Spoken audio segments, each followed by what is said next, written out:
दोस्तों, जहाँ पर वक्त के वलीउल्लाहों की बात आएगी वहाँ पर हजरत मौलाना पीर जुल्फकार अहमद नक्शबंदी साहब का नाम सरे फहरिस्त होगा। मौलाना पीर जुल्फकार अहमद नक्शबंदी 1 अप्रैल 1953 को पंजाब के जिला झंग में पैदा हुए।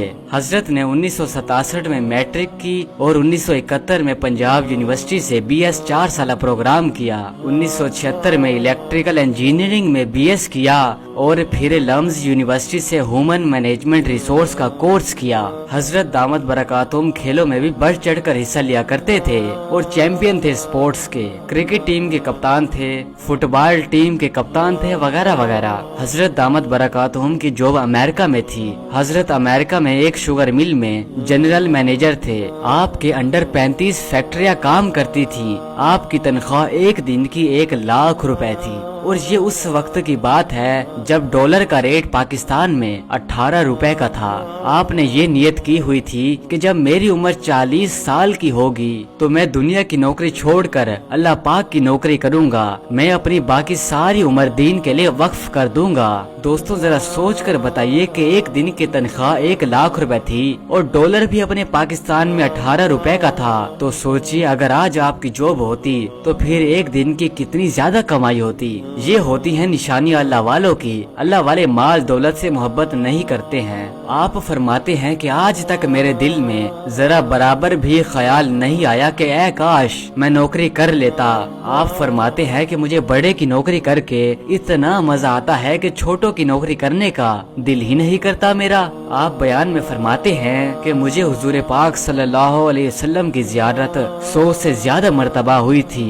इस बात को दरअसल इसलिए बताया था कि लोगों ने कहा था कि हम अपनी पूरी कोशिश करते हैं कि हमें हुजूर पाक सल्लल्लाहु अलैहि वसल्लम की ज़ियारत हो, लेकिन नहीं हो पाती है। तो आपने फरमाया था कि निगाह पर कंट्रोल कीजिए। अगर गैर महरम गुजरे तो आपको ये भी पता ना चले कि इसके लिबास का क्या रंग है, इसका लिबास कैसा है। आपने इसके बुरके की तरफ भी नहीं देखना है। मैं निगाह पर बहुत ज्यादा कंट्रोल किया करता था, तब मुझे इस निगाह पर कंट्रोल करने का ये अजर मिला।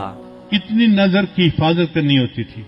इस पर अल्लाह रब्बुल इज्जत ने फिर जो मेहरबानियां की वो अब क्या बताएं आपको। हमारे एक साथी हैं लाहौर के, एक दिन मुझे कहने लगे कि मैं आपको एक बात बताऊं, मुझे हजरत ने बताई। मैंने कहा बताएं। कहने लगे हजरत ने मुझे बताया कि देखो उस वक्त आप किसी मस्जिद में खड़े थे, आपकी तरफ इशारा करके हजरत ने कहा कि इस बच्चे को इस वक्त 100 से ज्यादा मर्तबा नबी इस्लाम की ज़ियारत हो चुकी है। मैं सुन के हैरान हो गया और हैरत मुझे इसकी थी कि पता इसको कैसे चला। उसने कहा जी कि मुझे हजरत ने ये बात बताई थी। तो निगाह की हिफाजत का फिर ये फायदा हुआ कि अल्लाह ताला ने 30 साल की उम्र से पहले 100 से ज्यादा मर्तबा नबी इस्लाम की ज़ियारत नसीब फरमा दी।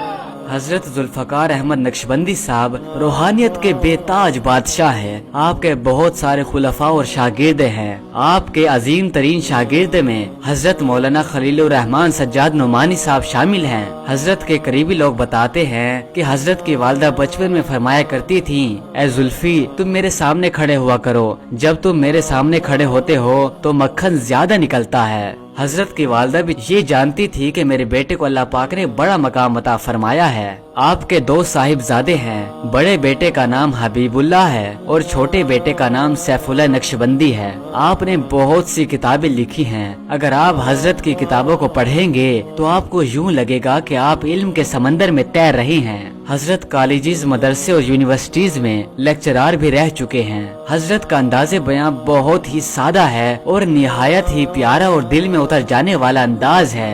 आपको 1982 में पीर गुलाम हबीबुल्लाह नक्शबंदी साहब की तरफ से खिलाफत की इजाजत मिली। हजरत दामद बरकातुहुम ने बहुत सारे लोगों की जिंदगियों को बदला है। जब हजरत अमेरिका में थे तो बहुत सारे लोग सिर्फ हजरत की शक्ल सूरत को देखकर मुसलमान हो जाया करते थे, क्योंकि आप हर एक काम सुन्नत के मुताबिक किया करते थे। सुन्नत के मुताबिक दाढ़ी, सुन्नत के मुताबिक इमामा, सुन्नत के मुताबिक लिबास है और फिर इबादत का नूर अलग से चेहरे पर है। अगर आप हजरत से मिलने का शौक रखते हैं तो आपको जिला झंग में महदुल फकीर में जाना पड़ेगा, لیکن اگر آپ نہیں جا سکتے ہیں، اگر آپ بیعت ہونا چاہتے ہیں تو آپ اپنے شہر میں حضرت کے خلفاء کو ڈھونڈ لیجئے، تقریباً ہر شہر میں آپ کے خلفاء موجود ہوں گے۔ یہی اللہ والے ہی تو ہیں جن کی وجہ سے ہم سب بچے ہوئے ہیں، ورنہ ہمارے گناہوں کی وجہ سے زمین کب کی ہمیں نگل جاتی، آسمان کب کا پھٹ چکا ہوتا۔ اللہ پاک حضرت دامت برکاتہم کی عمر میں اضافہ فرمائے، آمین۔ جزاک اللہ۔